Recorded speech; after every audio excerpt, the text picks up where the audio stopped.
Hello and welcome to Human Ascension with Ellie. Before I begin today's episode, I want to ask that you stay till the very end today. There is an important message that I'd like to share with you, and I also have a request that I'd like to make that I believe is really appropriate to the topic that we're going to be discussing today.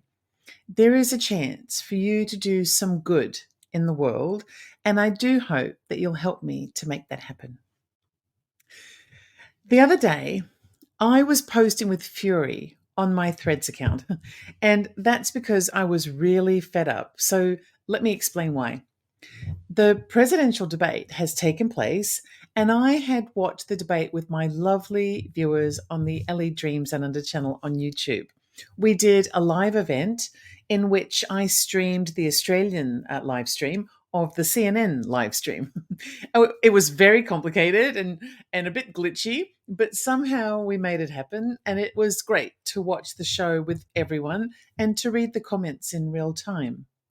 Now, I'm not exactly an expert on how to run a presidential debate, but I do have eyes and ears. And in my view, CNN really botched the debate event in a spectacular manner. They had two moderators, neither of whom were permitted to fact check the candidates. All they were actually permitted to do, it seems, was ask questions, which makes me wonder why it was necessary to have two moderators at all. They can only ask one question at a time, you know. The moderators ended up looking a bit silly, and I do suspect that both of them are probably hoping that their performances as moderators is quickly forgotten over time.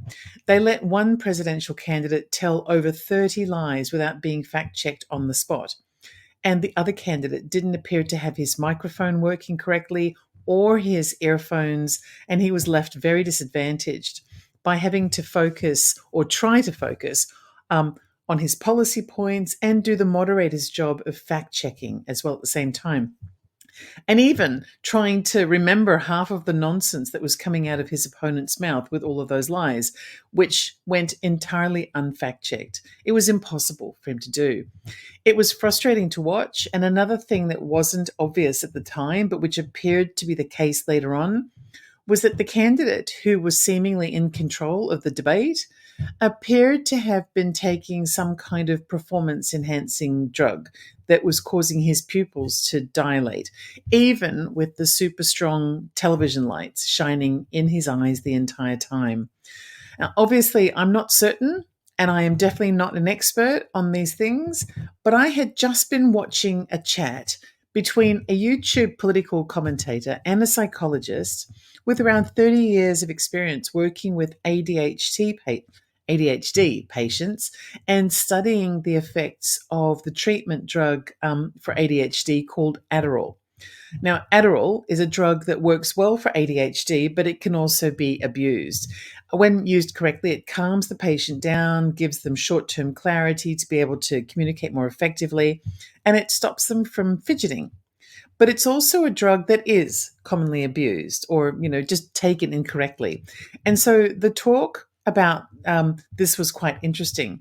One of the things that the psychologist mentioned was that Adderall causes a person's pupils to dilate, and that he had been studying one of the presidential candidates and had noticed that his pupils were frequently dilated in situations that would generally produce an opposite result, like having television lights in your eyes. The psychologist even went further and explained how he believed that the presidential candidate in question is showing all of the signs of being a habitual abuser of the drug Adderall. There has been a lot of gossip about this being the case for decades as well. And so I couldn't help but notice that the candidate's unusual behavior at the debate seemed to coincide with what I'd seen. After the debate, I asked my viewers to provide me with high-resolution photos of the candidates so that I could see for myself. And yes, it does seem as though one of the candidates might have been on something that appeared to validate everything that I'd seen the psychologist talk about just a few days earlier. I actually did a video about it on the Ellie Dreams and Under channel about this and other topics related to the debate. And if you want to view that video, I'll provide a link in the description info for this episode. Now, I'm not an expert on any of these things. And so, it's only just that it raises questions. And so, of course, I'm talking about it. Now, I started off today's episode by saying that I was typing with fury on my Threads account, not because of the debate, but because I was getting really fed up with all of the worry and panic that was taking place immediately after the debate. Good grief, you'd think the world was coming to an end, especially when it came to the media and some of the political pundits. They actually went so far as to almost cause complete chaos on one side of the political spectrum with the 24-hour coverage of how worried and panicked they were. And that's what had me utterly fed up. It's actually still going on now. That's why I was furiously sending out posts on Threads, because the worry was becoming its own fuel. And the worry of a few, I would say, cowardly, panicked people was spreading worry and panic across to everyone else. Because that's what worry does. It's like praying for something bad to happen. And if enough people worry themselves silly about one bad debate or another single incident, regardless what it is, all they're really doing is praying for bad things to happen. And what happens when you pray for bad things to happen? Well, as it turns out, generally, bad things happen. And you don't have to take my word for it. This is the opinion of experts throughout the worlds of science and also esoteric teachings.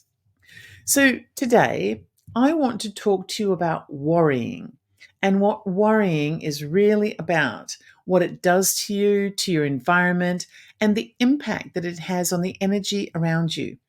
Because what I saw this week was a masterclass on the power of prayer and the power that worrying has to become a prayer for bad things that could happen. This is a really important aspect of being human and seeking human ascension, because for as long as we humans are going to continue to let our anxieties and chronic worrying rule our lives, then we're going to be preventing ourselves from rising to a higher realm of existence. The psychologists know this, the scientists know this, and the world of esoteric wisdom has known this for thousands of years. So let's discuss so that we can know it too. I really hope this episode helps anyone out there who needs to realize just how self-fulfilling worry is and who might need assistance in being able to shift their mindset in positive ways. Okay. So first off, what exactly is worrying? Well, worrying is a form of thinking about the future that leaves you feeling anxious or apprehensive. It's a chain of thoughts and images that are negative in nature and might even seem relatively uncontrollable. Worrying is a bit like trying to engage in a mental problem-solving exercise about an issue that might not have a certain outcome. Or, a certain outcome, a definite outcome. But one or more of the possible outcomes could be negative or unwanted or unpleasant. And so when we worry, we're actually focusing on the possibility of whatever bad things might happen. And often our worry is a kind of fear-based process. And because it's fear-based, it ends up resembling the kind of bodily response that a wild animal might have when it's suddenly confronted by a predator. The animal will experience a primal instinct that we commonly refer to as fight, flight, or freeze. So, actually, when a person worries, they're in a suspended long-form version of fight, flight, or freeze. They're in a heightened state of alertness. They're conscious of every potential risk or threat around them. They may not be able to sleep or eat or concentrate on other things that surround them. They might be experiencing heart palpitations as their body gets ready to run on the spur of the moment if needed. The blood flow in their body is suddenly directed towards their limbs, which means that the blood flow to the brain is reduced. This means that their body and their mind is optimized or are optimized for sudden physical movement, like if they have to flee the area on a moment's notice. but the fuel for the mind is diminished, which means that the person or the animal is no longer capable of thinking as clearly as they do when they're in a calm and relaxed state.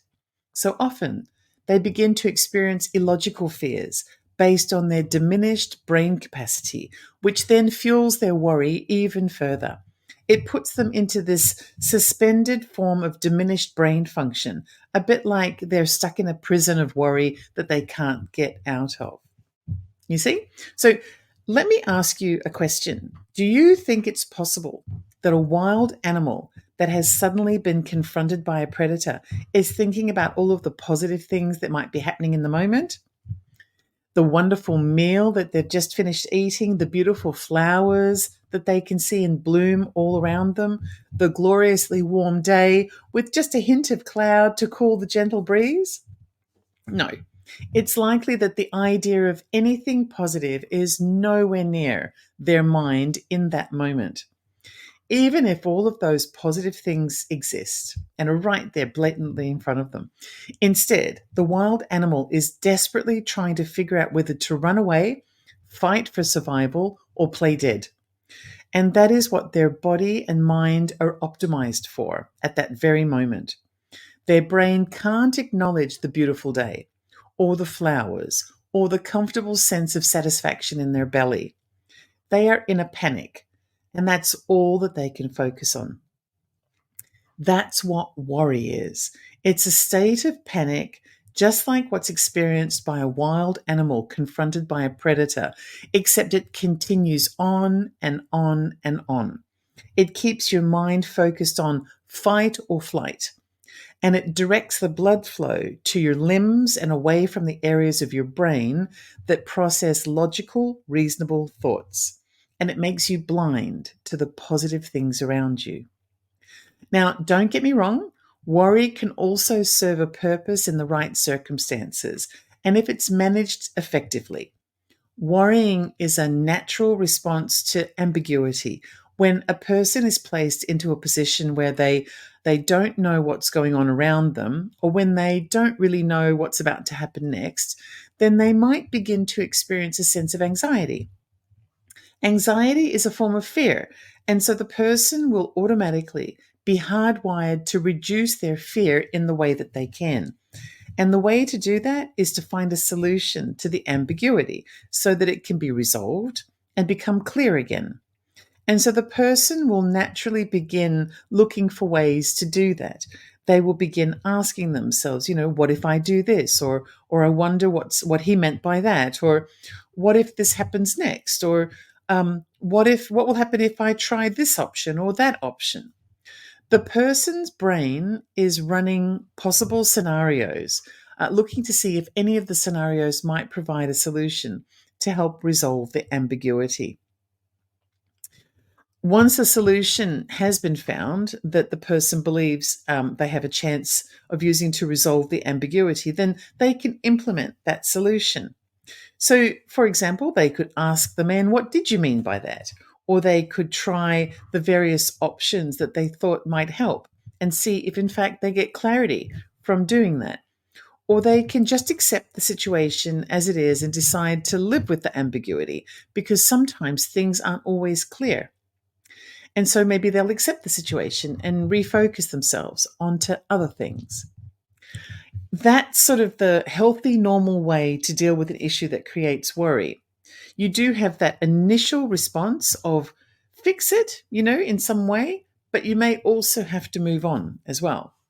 What isn't healthy or normal or even useful is to dwell on the worry about something that has the potential to become negative or which is ambiguous. If after running the scenarios of how you can control your circumstances has produced no tangible results. Once you're in a pattern of suspended panic, where your fight or flight impulses are heightened for long periods of time and your brain's capacity for logical thought processes has been starved of blood flow for an extended period, then what you're doing is you're simply circling around and around and around. And you know what happens when you circle around indefinitely? Well, you get dizzy, but you end up wearing yourself out. You wear out your mind, your body, and your sense of overall well being. And the issue that got you worrying in the first place is permitted to trample all over you at leisure. By chronically worrying about something, you end up giving it control to dominate your existence. It makes you weaker and less able to resist the negative possibilities of whatever might enter into your reality. But also, there is a saying out there that I've heard a few times in my life, and I think it's really true and really easy to remember. And that is that worry is like a silent prayer for the things that we don't want. It's so true. It's as if we're sending our thoughts and emotions into the universe, hoping that they won't manifest. But also, sometimes worries can become self fulfilling prophecies. And so, it's really, really important to focus on positive intentions and to take proactive steps to address whatever it is that concerns you. So, let's see. Worry is a silent prayer for the things that we don't want. I really like the idea of looking into this saying and how it's interpreted in by different types of experts. So let's do that. Okay. All right. So firstly, let's look at worry as a form of negative thinking. So when we worry about the future, we produce a chain of thoughts and images that leave us anxious and apprehensive, as if we continue to do this to ourselves when something doesn't quite go to plan, for example. The negative thinking that accompanies worry can have detrimental effects on our mental and physical health. It can contribute to problems such as social anxiety, depression, chronic stress, and low self esteem.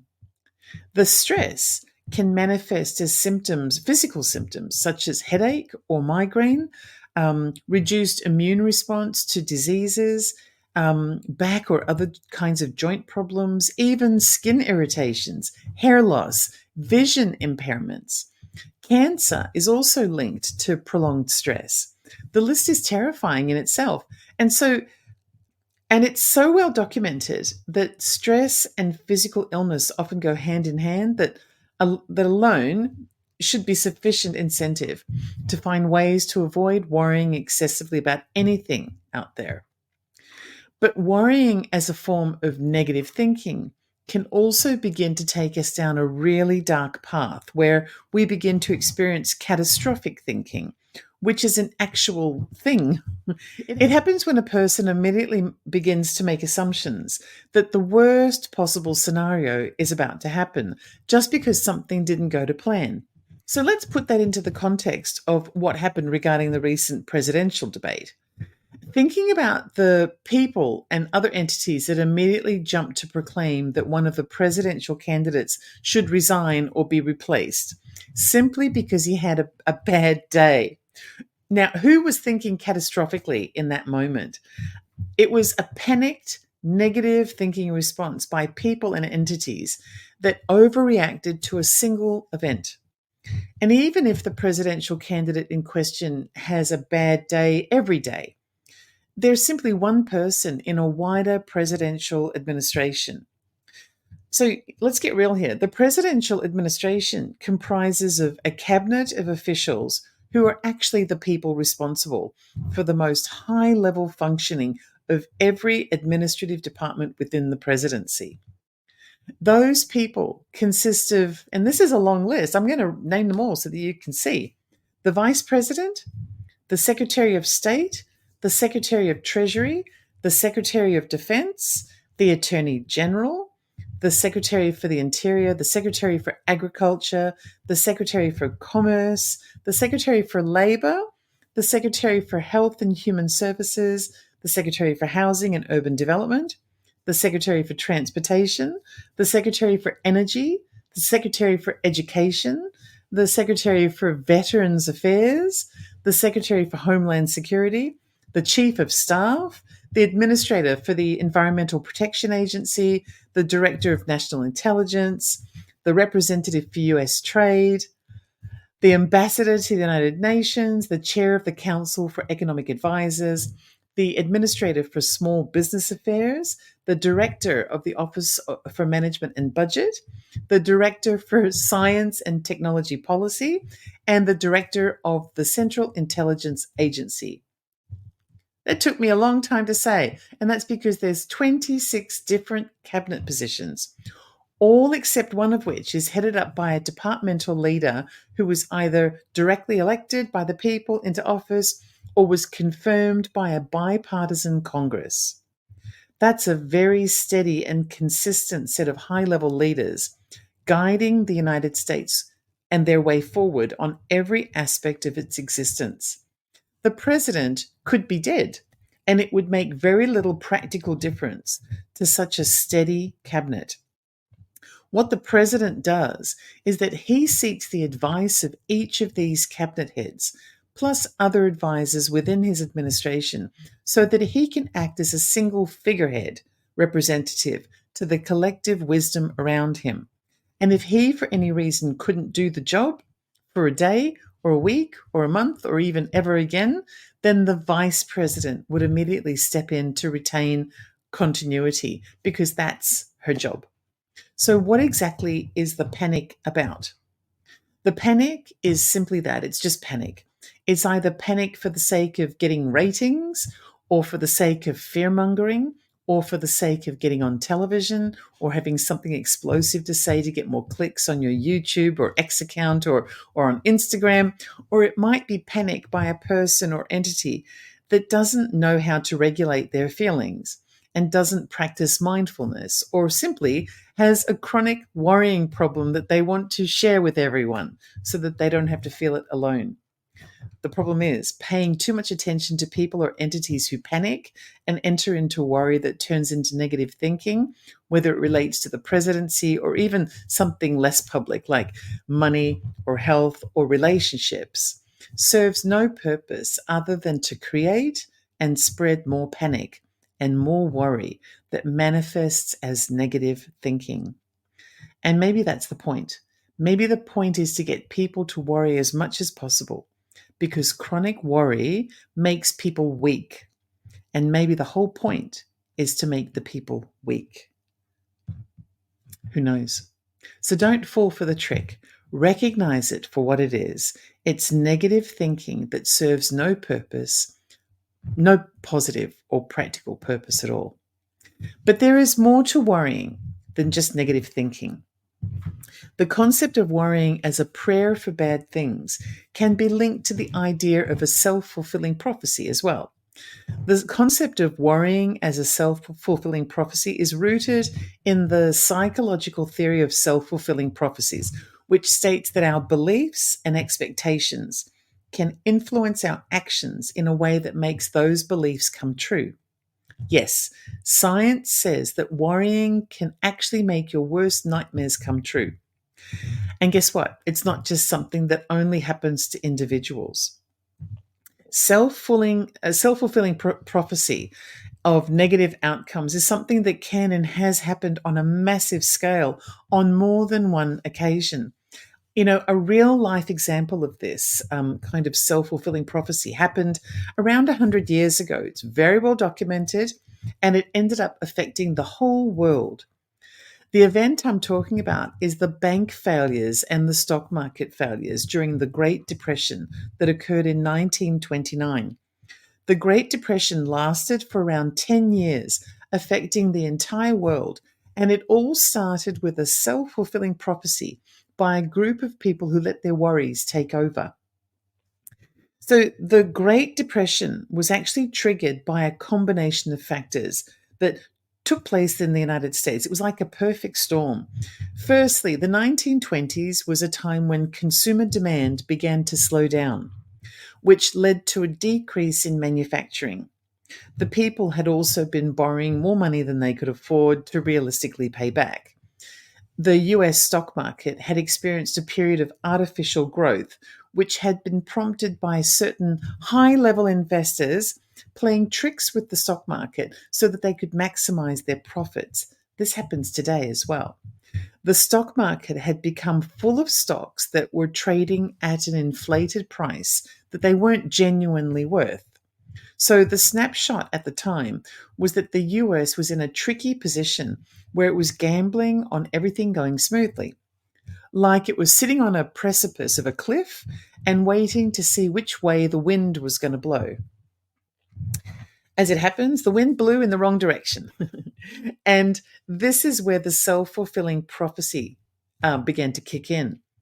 There were two sets of rumors that began to infiltrate the business world that metastasized into a contagious and highly toxic panic event. The first related to the US stock market, in which certain key stocks were as tipped as having been artificially inflated. So investors began to panic and started selling their stock in order, or selling their shares in that stock to avoid losing on their investments. The second happened at almost the same time and involved rumors that the banks were running out of money. So the ordinary people who were already heavily in debt also began to panic and started rushing to the banks to withdraw all of their money in anticipation of the banks running out of money. What ended up happening is that the stock market began to wobble under the pressure of the panic, and the banks that would normally have had more than enough money to cover any normal degree of money withdrawal that takes place were taken by surprise by the sudden panic of withdrawals by so many people. And both of these institutions that provide a foundational structure for the US economy began to fail. This, of course, led to even more panic spreading as far as other countries. And before the world knew it, the whole economic system of world order was collapsing. It sparked an international economic crisis of mammoth proportions, which resulted in a depression that was only ultimately resolved around 10 years later when World War III kicked off, which served to increase government spending and helped to restart the economy. In the meantime, people in the United States and across the world, even people who had previously been safely wealthy or prosperous, or even sensible with their finances, they went broke or they became homeless. They lost their livelihoods, and some of them even died, all because of panic and the worry that had become a prayer of self-fulfilling prophecy. Something very similar happened in the 1990s with the banking crisis, during which the housing and mortgage bubble burst, leading to another worldwide economic crisis that lasted, thankfully, not quite as many years as the Great Depression. And yes, it was devastating for those who were affected, nonetheless. But it's another example that can be seen. Also, there was Brexit, the Brexit vote of 2016, in which millions of Britons voted to extract the UK from the European Union on the belief that the relationship between the two entities was fraught, which ultimately caused the relationship to indeed become fraught. And it caused chaos to the UK economy and political systems, which is still being felt today. The UK still hasn't recovered from Brexit, and that was, 8 years ago. These examples illustrate how powerful beliefs and expectations can be and how they can shape reality in significant ways. It also underscores the importance of responsible information sharing and the potential consequences of misinformation. So let's bring this self-fulfilling prophecy topic a little closer to home, maybe even so close that it's lying right next to you in bed. Okay, a bit uncomfortable, but let's do it. How many relationships, including marriages, break up because one person is unreasonably jealous? The answer to that question is lots of them. If you are married to a person, well, you have to trust them in order to live a happy and content life with them. There will be some times that will be hard times because life is never perfect for long.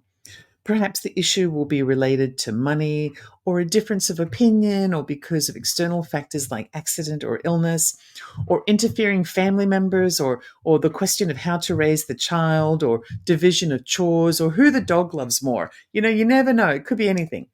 But if there is trust between partners, then the marriage still has a chance of surviving because trust is the bridge of strength that keeps the union from breaking.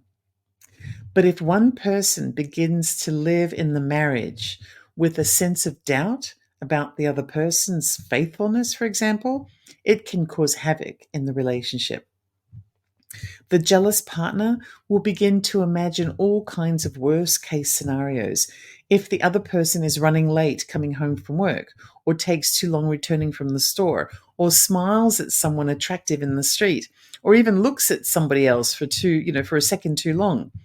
Their words will be closely scrutinized, the pockets of their jackets and jeans might be searched, their phone records might also be scrutinized, and their friends and family may be quizzed in really weird, uncomfortable ways that end up being reported back to the person involved.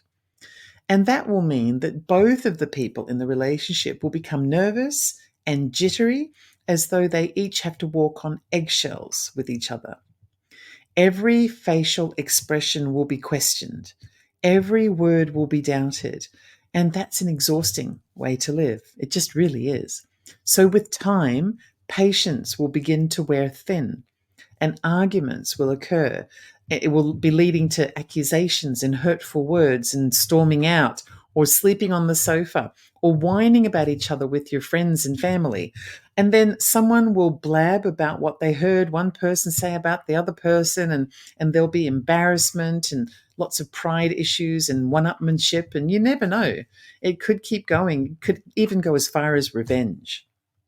Regardless of how it happens, and whether it's slow or fast in its delivery, all of that chaos began with a self-fulfilling set of worries. Is he having an affair? Does she really love me? Is he getting bored with me? Is she flirting with that guy? Does he have a secret? Is she going to leave me? Eventually, the answer will be yes, she will leave, or he will leave, because they just can't take it anymore. The relationship has become a ruin of what it once was, and nobody is content or fulfilled in the relationship. And they're anxious, and they're angry, and they're stressed out. They might not even realize why the relationship broke down. But it could very well be because somewhere in that relationship, a seed of undue worry that became a self-fulfilling prophecy was planted. A silent prayer for bad things to happen. And the funny thing is, actually, it's not really that funny, but the person who gets left behind in the relationship might even say to their friends later, I knew my partner didn't really love me and that one day they would leave me. They are such a liar and they're such a sociopath because they said they loved me, but they never meant it. But the fact might be that that person really did love you. But your addiction to the self-fulfilling worries that consumed you also sparked a series of events that ultimately drove them away, fulfilling all of your prophecies. Of course, relationships involve more than just one person, and so everyone in the relationship has a part to play in the breakdown of that relationship. But for the purposes of today's episode, it's a good practical example of another self-fulfilling set of worries and the harm that it can do to a person's life. However, it's also important to note that not all worry leads to self-fulfilling prophecies. Worry can also serve as a motivator to prepare and plan and to help us to avoid negative outcomes. I'll talk a little about how to manage worry in a healthy way later in this episode. So, we have covered how worry can be a form of negative thinking. And we have talked about worry and the role that it serves in self-fulfilling prophecy. But there is another concept related to worry that is equally worthy of being raised. And that is the idea that worry is linked to the universal law of attraction. The law of attraction is a philosophy that suggests that our thoughts and emotions can influence the reality we experience. Law of attraction is a theory accepted by science, including psychology, but also the esoteric wisdoms relating to how the energy of the universe works and the interconnectedness between all things. There are three main principles related to the law of attraction. The first principle is referred to as like attracts like and relates to the idea that things which are similar will be attracted to one another. So, for example, people tend to attract the attention and interest of people who are similar to themselves, but also that people's thoughts tend to attract similar results. In the like attracts like principle, negative thinking is believed to attract negative consequences or experiences, while positive thinking is believed to produce desirable experiences or consequences. The second principle is called nature abhors a vacuum, or in more simpler terms, nature hates an empty space. The way that this principle works is that every time we remove negative things from our lives, we're making space for something positive to take its place. It's based on the idea that it is physically impossible to have a completely empty space in your mind and in your life. Something will always fill the space. So, to avoid something negative slipping in, it's important to fill the space with positive things. This is something that I wholeheartedly agree with. And I'm a notorious living and breathing example when it comes to the kinds of people that I like to surround myself with. Some of you might have been lulled into thinking that I'm a nice, soft person, but I'm not. I'm not. I'm actually quite ruthless about who gets to enter my inner sanctum. Actually, I'm sure that some of my longtime viewers on the Ellie Dreams Unlimited channel might have figured it out by now anyway. It's not much of a secret, but I don't spread myself across lots of other channels. I don't collaborate willy-nilly with just anyone who'll invite me. I don't endorse people or products unless I genuinely believe in them. And I don't get involved in interpersonal drama. I just don't. I'm very selective here in the world of media, and I'm also the same in my relationships outside of the media. And I think I've generally been like that for most of my life, definitely my adult life. Anyway, I believe in creating a positive field of energy around myself by attracting positive people and positive experiences. And so I'm likely to spend very little time involving myself in negative experiences or toxic people. And I recall having said to more than a few of my close girlfriends over the years, and I quote, if you aren't happy in your relationship and you haven't been able to fix the relationship, then perhaps you should leave so that you have created space in your life for a good relationship to take its place. And I don't know, maybe I'm the weirdo in all of this. I might be, because almost every time I've ever said that to a friend, she'll respond with something along the lines of, oh, I'd rather be in this bad relationship with this so and so than be alone. I don't want to be single.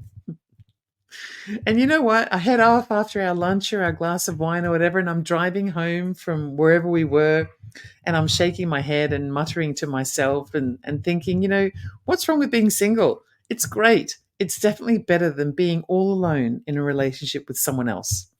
I mean, it can be really lonely inside a negative relationship with the wrong person. So, why not make space in your life by separating yourself from that toxicity so that you can find the right person to fill your void in a positive way? I mean, am I the only one? Am I being weird here? You let me know. So, basically, nature dictates that a space can't be empty. And so, if you fill up your life with positive things, positive people, positive thoughts, then the risk of having negative things, negative people, negative experiences will kind of be diminished. But as I said, there are three principles when it comes to the law of attraction.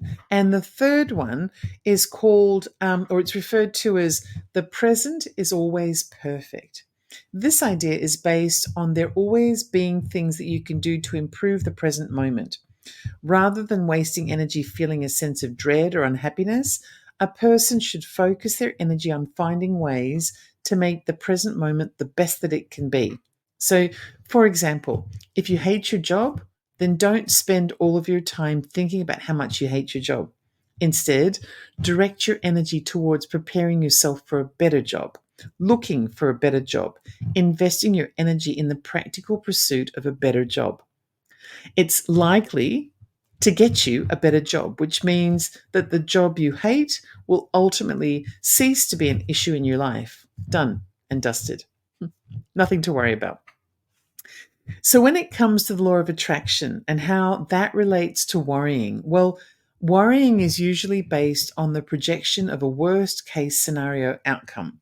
The law of attraction interprets that worry as being a lack of faith or belief that the thing you're worrying about will come true. And so, to compensate for what it perceives to be your lack of faith, the universe will make a point of directing the very thing you're focusing your attention on into your life. And what happens at that point is that you get more of what's been worrying you. So then you end up worrying about it even more, which means that the universe feels compelled to direct even more of it into your life.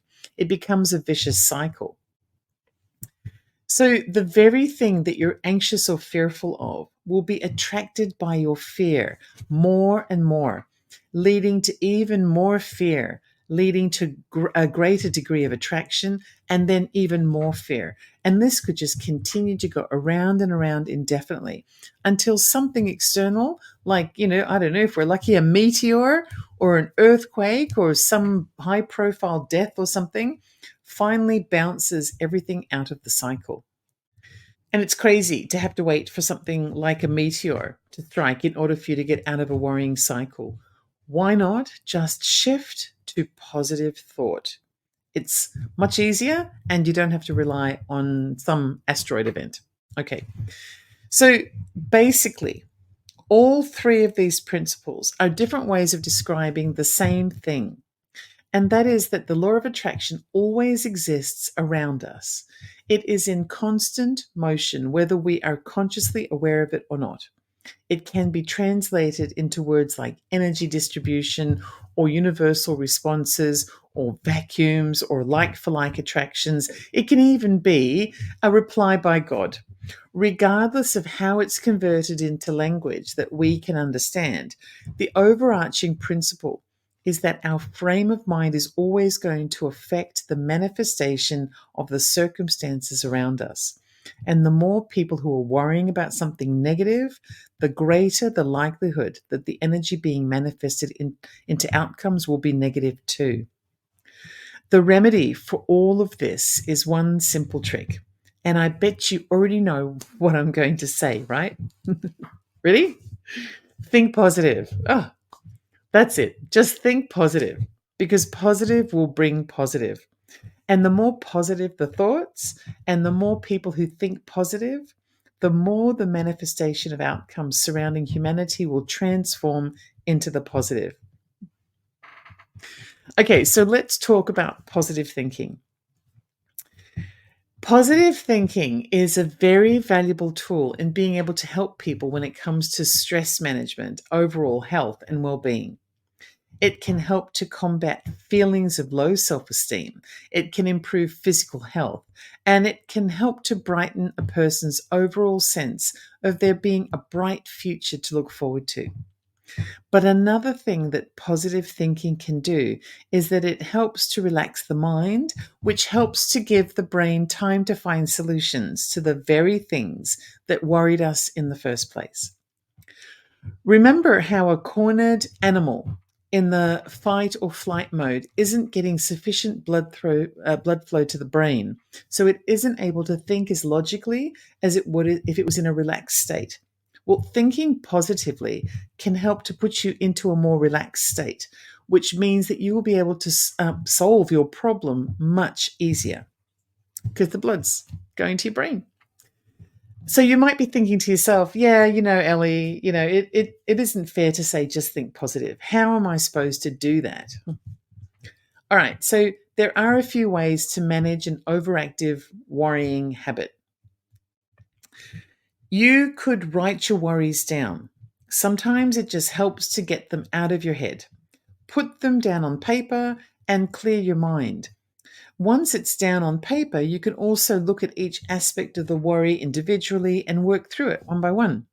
Once it's written down, you can also give yourself permission not to think about it constantly. Because if you ever need to think about it and need to remember it, it's right there on your bit of paper. You can look it up anytime you like, which means you can put it there and walk away and then decide, you'll come back later. I actually use this method all the time when I used to work in central government. I was at one time a high level policy advisor in policing, and I worked very close to the top. It's a bloodbath at the top, in case you were wondering.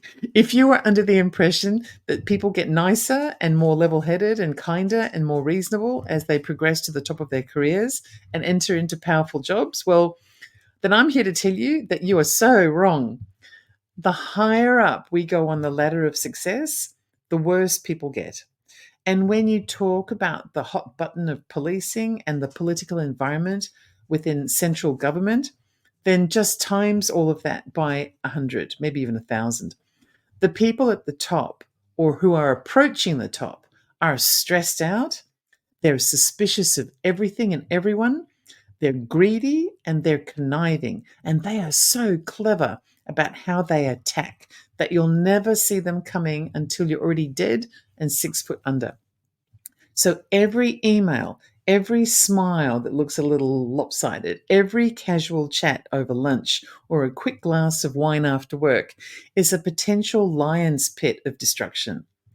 Don't don't even get me started. Suffice to say, I don't miss that work at all. What I used to do when I got suspiciously subtle hints of malice by email or other kinds of weird maneuvers in the office workplace is that I would go home and I'd write myself a little note about what the issue was and what I would do about it when the time was right. And then I'd let it go. If I need to remember, then I'd just go and look it up in my notes. And when the time was right, then I'd deal with it. It didn't always work because sometimes I'd encounter a person who was better at it than I was, but often it did work. And so I could sleep at night and get on with my life without turning myself into a nervous wreck. But don't get me wrong, I'm still glad to be out. Life is way too short for all of that nonsense, and money is not important enough to me to develop an ulcer over those sorts of things. But if you don't like writing things down, then you can try something else. For example, why not allot 30 minutes of the day that you call your worry time? So at 4 p.m., for example, let yourself worry about stuff, but with a focus on finding a solution rather than just worrying aimlessly. And then at 4:30, let it go until tomorrow. Set your clock, put an alarm on. I'm not sure it would work for me, but everyone is different. So that kind of a method might work for you.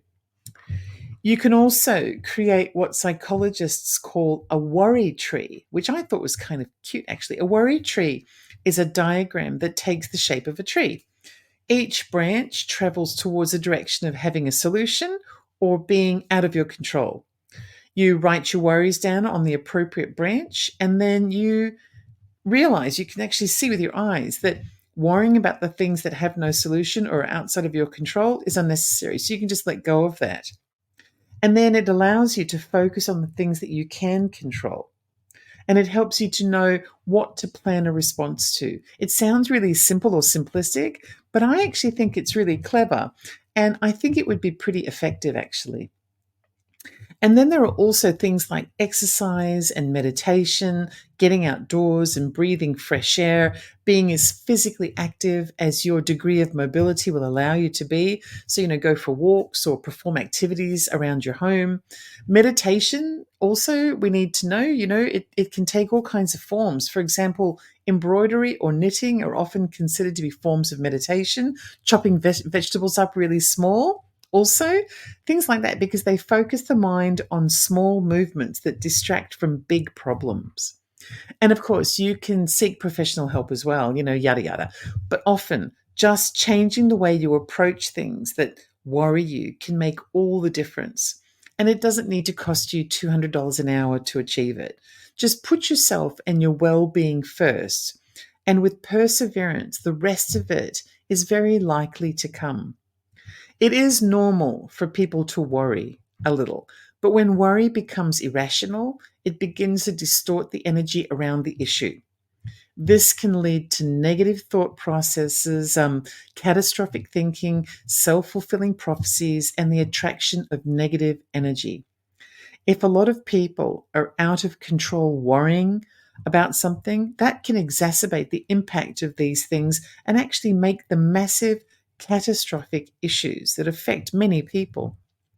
Just think about those paranoid people out there who fear migrants that they've never met, stockpile weapons that they'll never use in a practical way, stockpile canned goods that they'll never get to eat, spend their money building a fortress that simply isn't based in a reality up here on earth, making themselves miserable, distrusting everyone around them, all of the rules, their entire government, their entire country sometimes.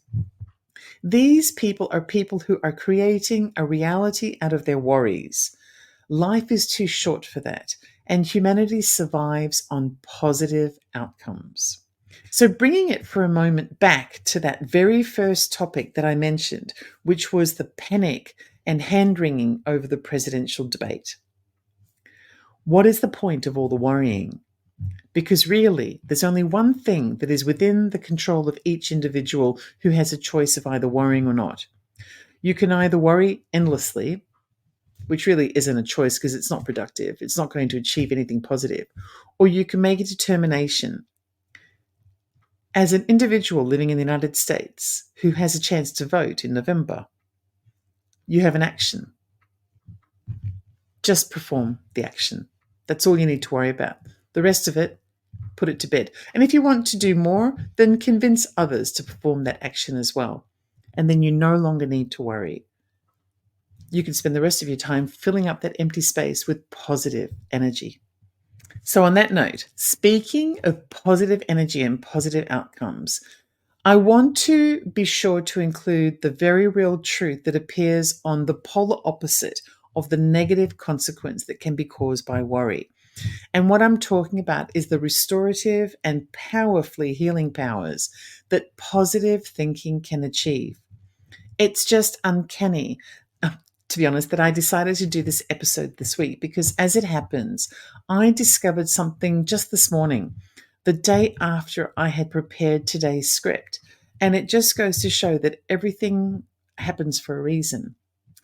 As some of you know, my house is in mayhem at the moment. I'm getting a moment of reprieve today. There's no builders today, but they come back tomorrow.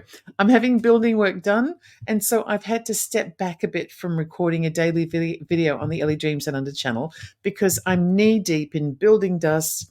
There's hammering and drilling taking place most of the day. My poor dog Lolo is utterly traumatized from all the noise. She doesn't know where to go. And even though the builders are wonderful and very respectful, this is just a little house, and so there's nowhere quiet and dust-free to hide. The job will be finished soon. But in the meantime, that's just the way it is. So I've had to kind of take a step back. My builder, however, is a lovely man. I knew it as soon as I met him for the first time when he came to do a quote. And I found him because I happened to strike up a conversation with a stranger about a year ago, and that stranger was my builder's father, another lovely man. I liked them both immediately, and one of the reasons why I chose this builder as my builder was because he seemed like a good, honest, hardworking man who will be reliable, focused on quality, and fair. My instincts, were pretty good, 100%, I would say. He's proving himself to be exactly as I thought he would be. Anyway, my builder and his missus have just had a baby. That was around 6 weeks ago. And they decided to name her Savannah. I remember as soon as I remember thinking that Savannah is such a beautiful name, and I bet she will grow up to be a beautiful young woman. Well, it has turned out that Savannah was born with quite a serious health issue. She has just had heart surgery, which is an awful lot for a little six-week-old baby to endure. This morning, her dad told me that the next 6 days are really crucial.